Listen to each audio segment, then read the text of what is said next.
r/ask Reddit. Hey shy people, what is your worst experience? Going to a crowded party with one friend who really wanted to drag you along but then disappears. Where my damn panic button? My outgoing mother announcing to everyone how shy I am. I was in a group therapy session as a kid, like maybe 14. I really had to go to the bathroom but we weren't allowed to during the session. I was sorta balled up in the center of the room. Not like emotional or anything, just sitting comfortably hugging my knees cause all the spots on the couch were taken.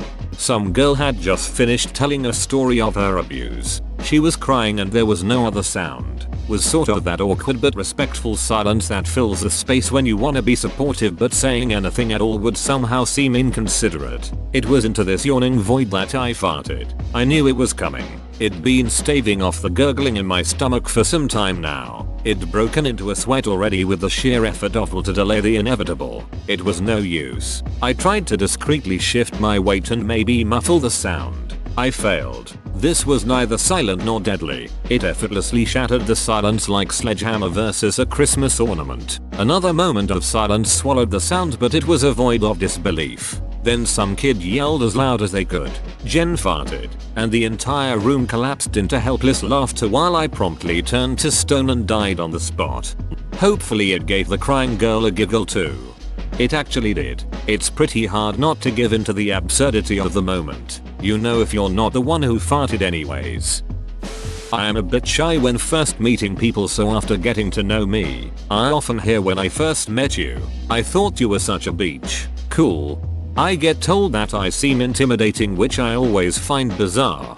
When you don't talk, they don't know about you, what you like to do, where you're from, etc. So you become an unapproachable unknown.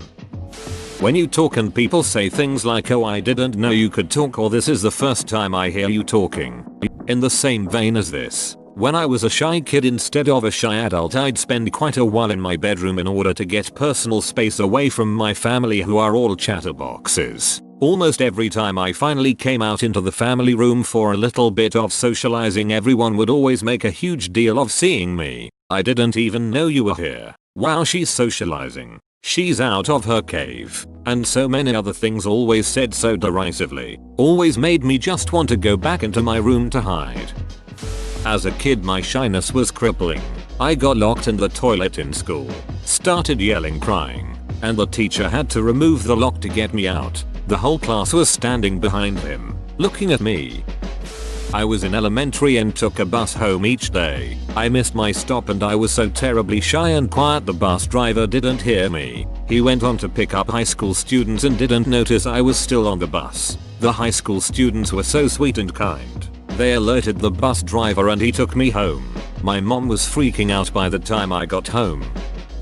Putting a year's worth of confidence into a job interview, just to be the quiet one after you get the job. The anxiety, dude.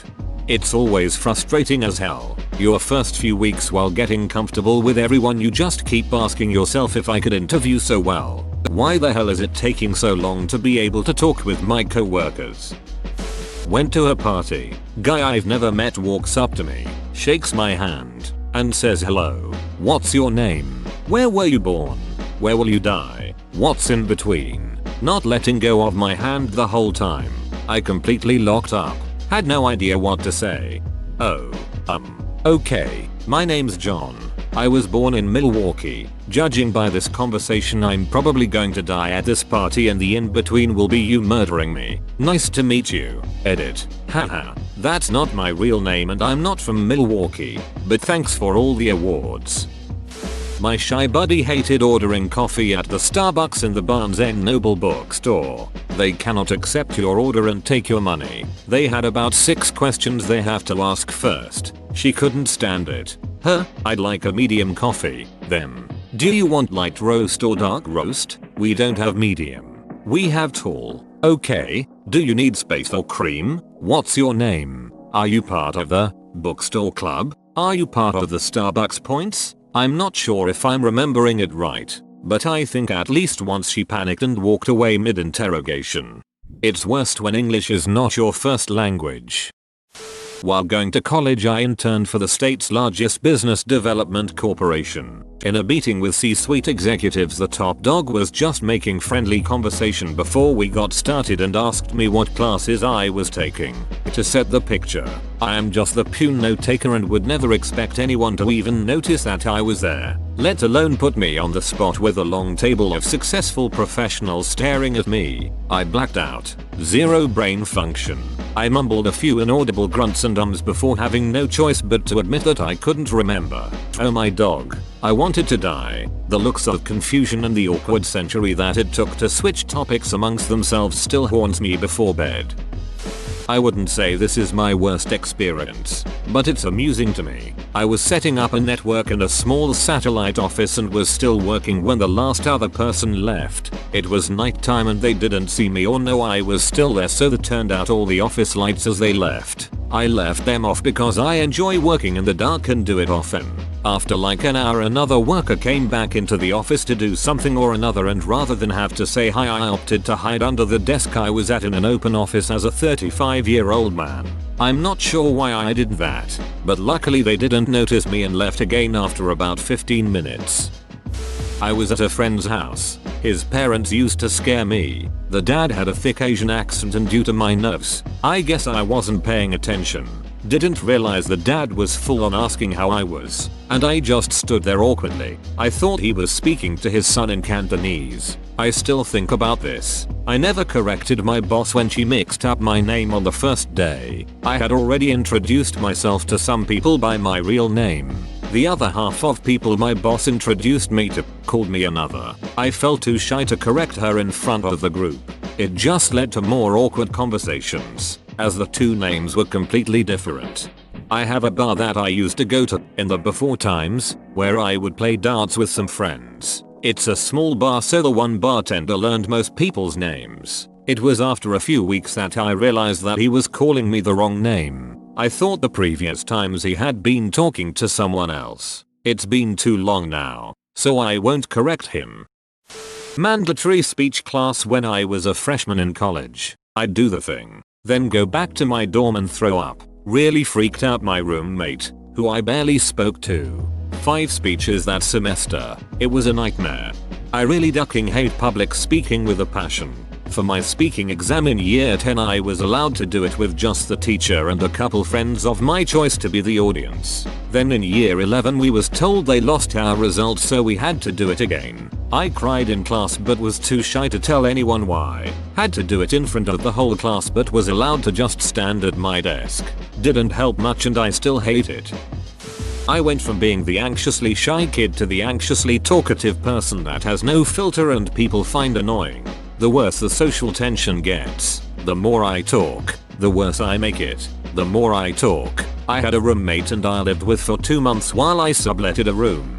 I used to talk to him for hours like every night after work. In my head, I'd justify thinking I was overthinking it. That he doesn't hate me.